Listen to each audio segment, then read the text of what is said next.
Okay, we come down here. There's a hyperlink. There's a hyperlink. Hyperlink's missing. Hyperlink's missing. There's a hyperlink. Two more missing. You come down here. There's only 2 out of 5 hyperlinks. There's only 1 out of 5 hyperlinks. All of these are being updated. These PDF files that these are linked to are being updated. So there's no hyperlink to any of these documents anymore. And the ones that are updated, they've reinserted them back in like that. There's the hyperlink for that. But you come down through and you see that, look at the whole training, all disappeared. All the original documents are disappeared from document wear and tear. See, they deleted it April 11th, 2024. Wow. That's a couple of days ago. That's a hyperlink is still there. The document is deleted. Visibility during landing, April 11th, 24. It's taken out as well. Somebody watching what we're saying and are getting very worried that what we're saying is correct, instead of having to alter, rewrite. Yeah. See, that one's there. That hyperlink is there. That one's there. There's another one that has a beautiful 404 error. The ones that are left there are still basically there. They haven't got round to revising them. But the other ones are simply deleted. They're working on them. 55 years later, they are still updating the data. Now, why would the data change between then and now? Some of these are here. By next week, they may just disappear again, right? Just to show there's nothing there. Emergency equipment procedures, all missing. That's not very good, is it? Cabin temperature missing. Food, PLSs. The LEM is a habitat. They have to change everything on here to cover their butt. 55 years later, they're spending hundreds of millions of dollars redoing these PDF files. They should be historical documents which are preserved. They shouldn't be changed at all. Of course they shouldn't. What's wrong with them the first time they did them? You have to ask that question? Yeah. So come on, all you NASA supporters, why is this happening? What is being changed? Why is it necessary? Oh dear. I do find the comments quite illuminating because it gives an idea of the thought processes that these people go through or what they're being told to go through. It's like they're being ordered to do these things, to try to denigrate what we're doing. I mean, you can tell I'm old enough and ugly enough. I don't really care what people say about me anymore. They've been doing it for 30 years. I even turned up some of the original recordings we did back in the late 90s. You know, the fact that I have to be removed from YouTube on several occasions indicates that what we're saying here is hitting a nerve. It's hitting the nerve of people who don't want others to hear what we have to say. And it's interesting that your subscriber account has increased on Apollo Detectives recently. Gone over 6,000, which is pretty good when you think of the number of people who must be watching and thinking about it. We're blocked, you know, and these guys say, well, we're not blocked, but we are, because I'm only getting 6,000 impressions on one of those videos, and that's nothing. That means that YouTube is only showing the thumbnail to 6,000 people in a week. And on the video, we had 264,000. We had 3.5 million in a week. So it just goes to show you. But I like what this fella here says. His name's Stephen J. 2380. And he says, oh, it just took looking at the second video regarding that little thing plopped down to see that it is a rover.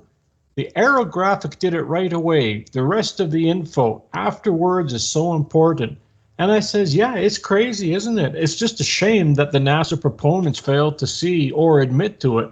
You know, just look at all the broken parts laying around. I mean, that's a rover. That's an unfolded broken rover. And you can see the strap still hanging there where it fell from. And it's fine to have broken pieces. It's fine when you're doing something as outrageous as this. There are going to be things get broken, whether they're dropped from cranes or they land a bit hard. They're going to get broken. That's the whole point of it. You're testing things. You're working it out. But the main problem is that NASA will not admit that. They say everything goes perfectly well. We got the astronauts back, just like President Kennedy said we should do. But it makes no sense. The whole thing is becoming a fabrication, as I think we've discovered. And the number of people who are now writing books about it and have written quite extensively about it. I mean, Trevor Weaver's written 4 books on the subject. about the Apollo moon hoax, go and check him out on Amazon. There are some very interesting comments that he makes. And he started as a believer. The whole purpose of writing his books when he started was to prove that his daughter, who had questioned the Apollo moon landings, was wrong. And that's what he was doing. But the more he wrote, the more he investigated, the more he researched, the more he found that his daughter was correct. And he became convinced that the whole thing was a fabrication.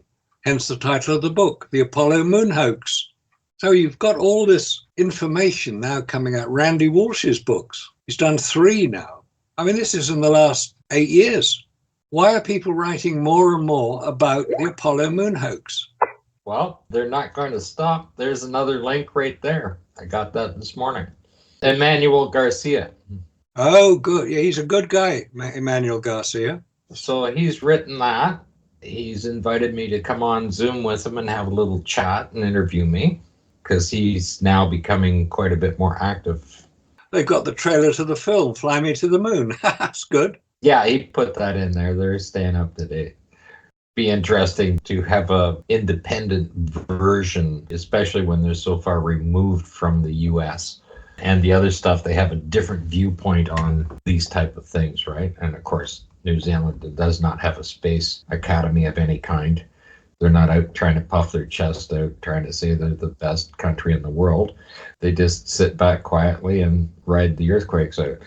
Yeah, there's so many more people doing it. I just skimmed the article. I haven't read it in detail, but I will. Looks very good.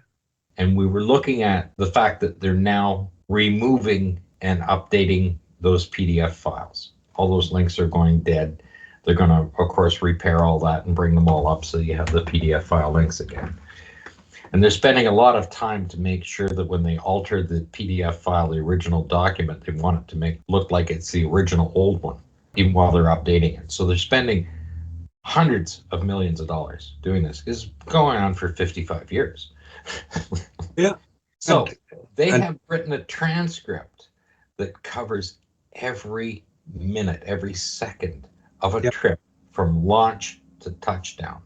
Now, if you put 3 guys and you take them on a trip for 12 days, let's say you put them in a Volkswagen Beetle, because that's about the size of the space that they're in, and they can't physically get out of that machine. Like, even if they're out of the machine, if they're on the moon, they're in a suit, right? They have to be protected at all times. There is so much stuff missing in that.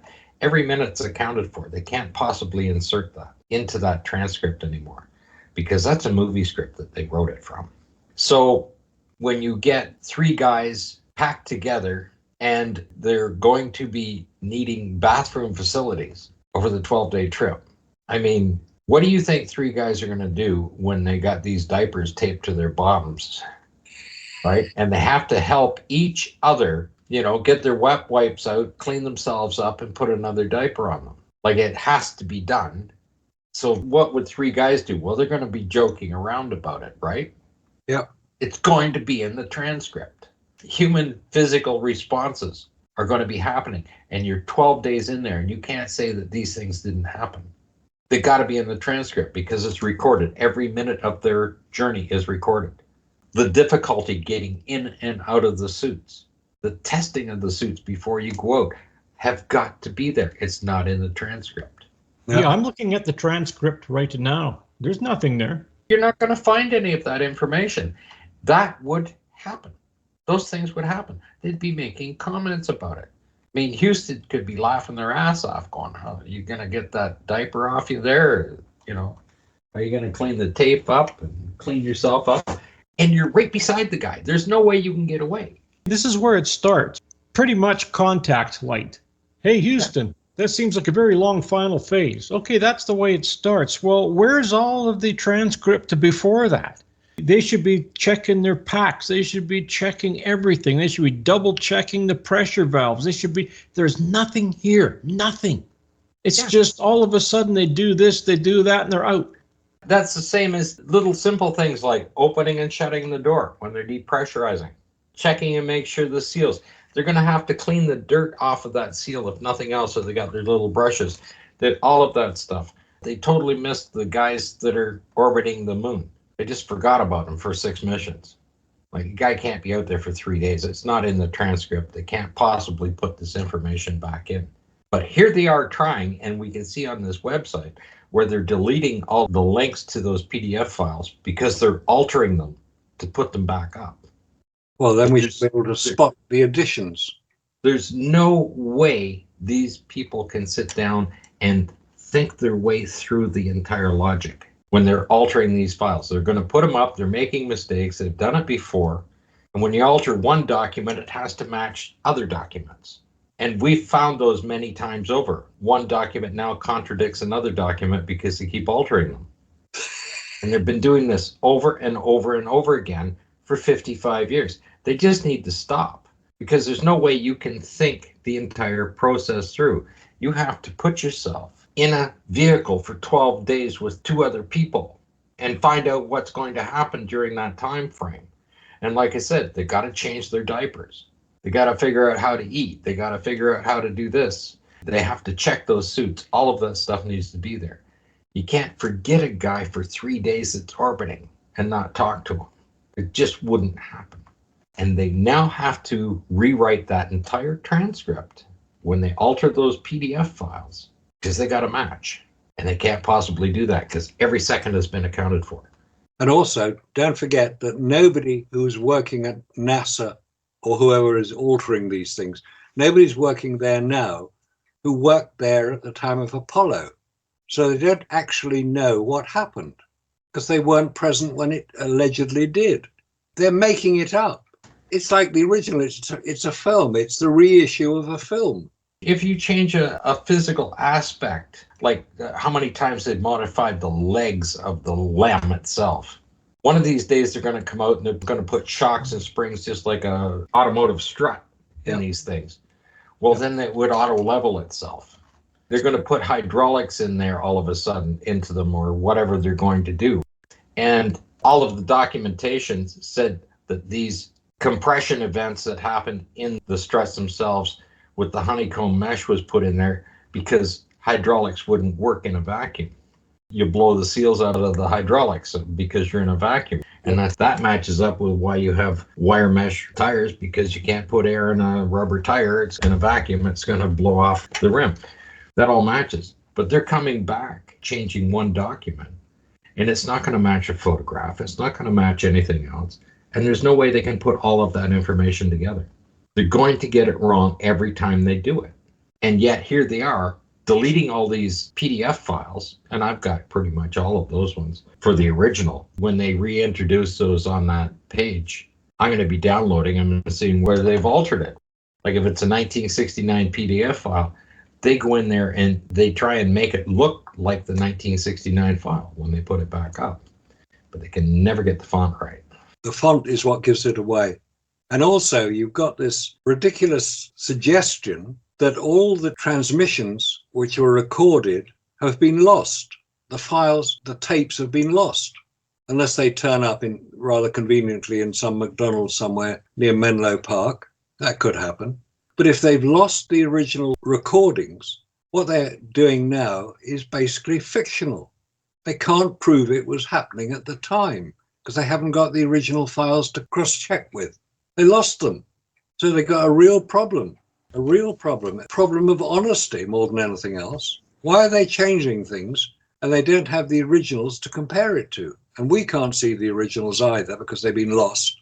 So you've got all this ridiculous toing and froing, trying to create something which never existed in the first place.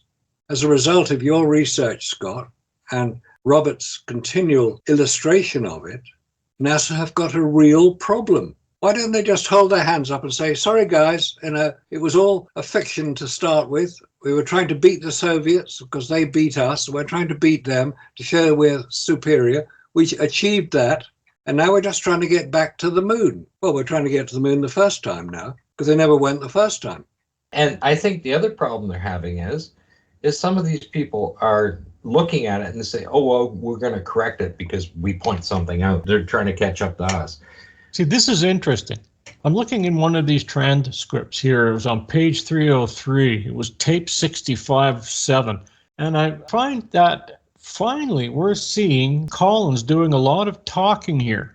But this is when they are on their way down to the moon. It's after that, when they're on the moon, you don't hear from him anymore. This is the strange thing. And listen to this. What they're concerned with here is that S-band antenna, aligning it. You know, I'm oscillating between 0.69 and 7/10. Very good. We've got 4,200 on the blank meter. So they're going over this S-band antenna. They're getting it set up. They're doing all that stuff. He said, did you purge the pack? I purged it. I purged it. Something about hydrogen. But this is way before. We're talking about when Buzz was in the LEM doing the checkout. They haven't detached yet. People don't understand. They were in the command module until they reached the moon, so-called. That's part of the script. They get to the moon, then they fire up the LEM itself and open the hatch to get into there.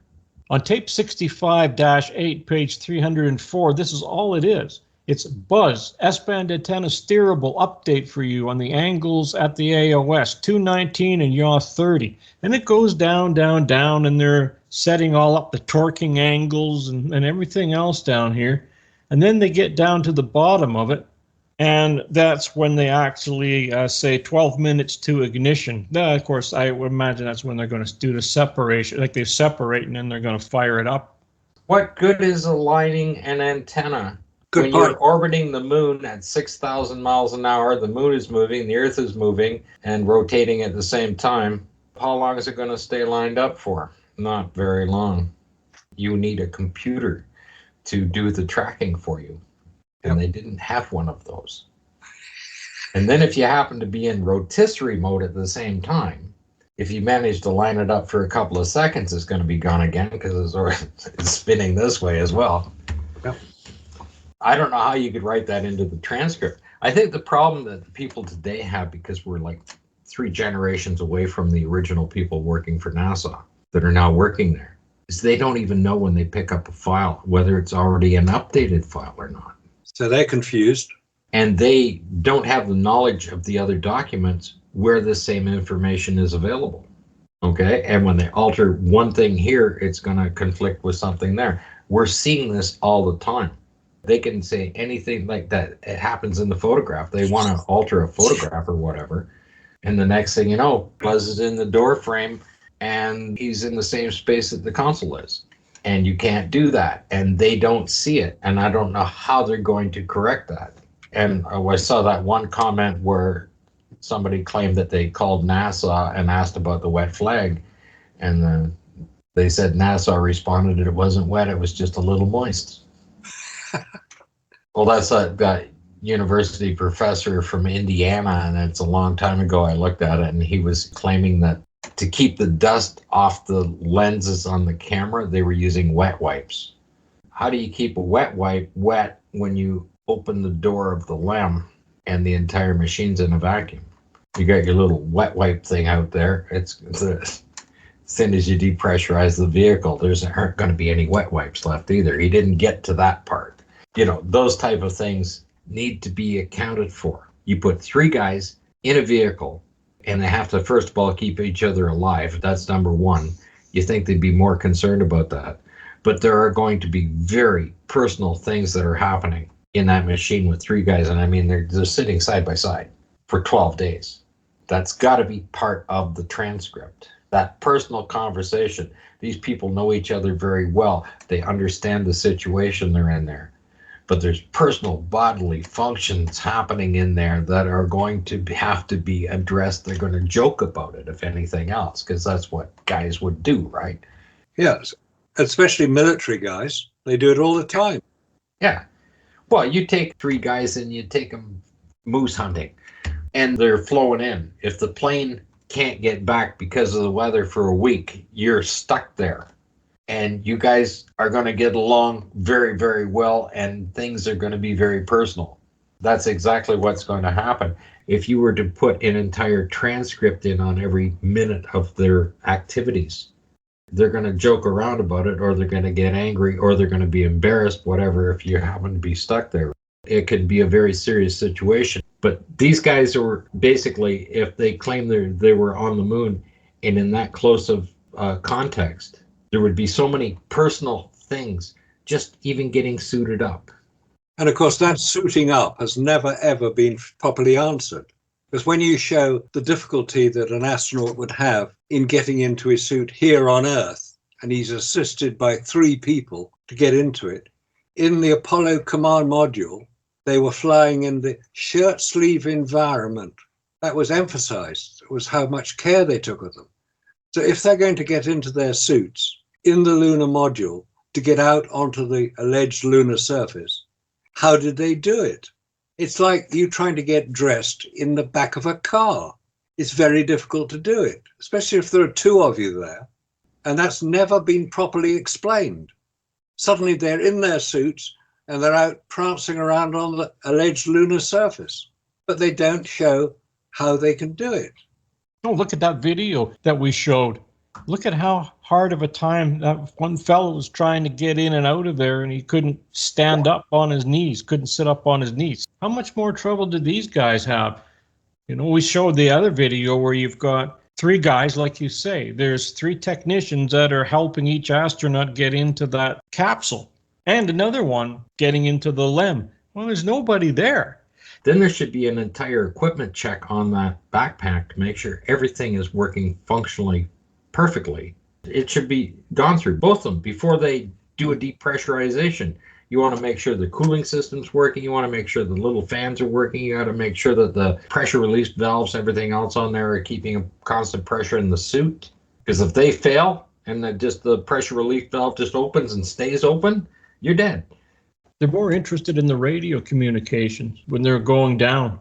But then surely if you're doing something as potentially dangerous as getting out onto the lunar surface from inside the lunar module, you would have a checklist in the same way that a pilot has a checklist when they fly an aircraft. Every time they fly the aircraft, they have a checklist that they go through, and the co-pilot confirms it or not, so they know what is correct. In the lunar module, you'd need a checklist to get into your spacesuit, to link it up with the atmospheric gases that you need to survive, all the various links that you're going to have with radio communication, with each other, with the orbiting command module, with Earth. You've got to make sure that the antenna are correctly positioned so that Houston can hear what you're saying, because if the antenna is off by a few degrees, they're not going to hear anything. You've got to make sure that all that is done. And as you said earlier, you've got to have a computer-controlled device to ensure that the antenna is correctly positioned. If it's not, Houston isn't going to hear a damn thing. It's silence all the way. But they didn't have checklists when they got into their spacesuits. They didn't have checklists to ensure that all the technological connections were correct. They had nothing. No, and it has to be in the transcript. I like this. This is the first time I've actually seen them say anything about those PLSSs, because on page 360, it says, over, PLSS fan number 1 breaker. We'll have to pull that one out. No, wait a minute. Columbia, this is Houston. Your LM line of sight comm acquisition with the Tranquility base is 108 plus 29. Then it goes suit circuit relief valve to auto, in auto, suit gas diverter valve to egress. I'm going over to, I'll pick you up on the Omni C. Go, please stand by. And then, I don't understand. Suit fan number 1 circuit breaker open. Buzz, this is Houston. We'd like you to pull out the suit fan Delta P circuit breaker on panel 16, and then that's it, over. And master alarm, disconnect, ops hose tube, PGA blue connector, and it goes on, and that's all you really see. There's no check of those packs. There's nothing. No, there's no actual check of those PLSSs other than verify PLSS mode selector in AR. So they're going over the selectors and then they're going over the communications. This is going up and down like this. It's really strange. It's like a film script, isn't it? It sounds right. The actors can read their lines, but it makes technologically no sense at all. That's the problem. After that, there's no PLSS mention anymore. That was the check. If they are getting dressed, and let's say they were really good at it, those 2 guys were really well practiced, and it would take a half an hour for each suit to be put on.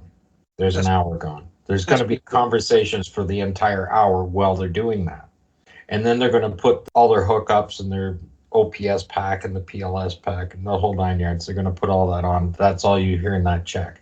That's still going to take another 15, 16 minutes to get all of that stuff and all those hoses hooked up and everything else on it. Then they should do a check of everything with NASA. Yeah, of course they should. And then they're going to start lowering the pressure inside the LEM, because that's going to be your biggest check if that suit starts to leak when they start to depressurize. And they'd want to have just a relief valve on the LEM to bring it down, keep checking the levels on everything, make sure that everything is working on their own life support system on their suit. And there's going to be a go, no go right there, whether you open that door or not. You'd never be able to close it, seal it, and repressurize it before, if your suit was failing, before you're dead. Yeah. Now this is interesting. Okay, now I'm going to check the PLSS here. Roll to the left, roll to the right a little. Now you're even. That's it. That was another little check that they did. That's just before he opened the hatch. Then he goes down the ladder. So that's all we see. So what I've just read, from the start to the finish, that's all the PLSS is mentioned for the checking. That's nothing. Is there any documentation in there where they kicked the garbage bag out the door? Because it's not in the videos. Neil comes down the ladder and the damn garbage bag is already there underneath the LEM. They got the DAC camera running. The door comes open. Neil comes out, but that bag's got to come out somewhere. They got to be talking about that bag. And also, if you look at the Hasselblad pictures of the bag, there's one picture which shows two additional, what looks like ladies' evening purses. They're pieces of foam. I took a very close look at them. Yeah, they're pieces of foam. Pieces of foam? They're strips of foam. Where did they come from?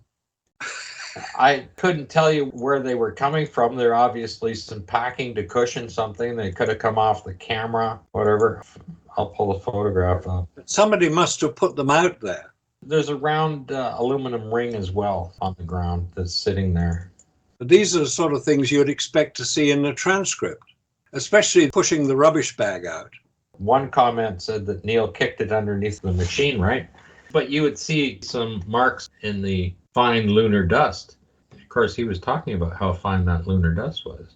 Yeah, because Neil describes the lunar dust when he gets onto it. This ring is right here. It's sitting there, and I don't know if those foam things are right in there. Of course, this piece here, that's the air breather off of about a 3500 GMC truck from the late 1950s. Got the handle on it, it's got the ring there. And in the other photographs, they actually flip this over when they regroom everything, and there's nothing there. Now, I saw those little foam pieces in there. They reflect kind of silvery. Yes, sort of silvery looking. I've described them as ladies' evening handbags or purses. Now, where do they come from? You can see that they're foam, right? Okay, yep.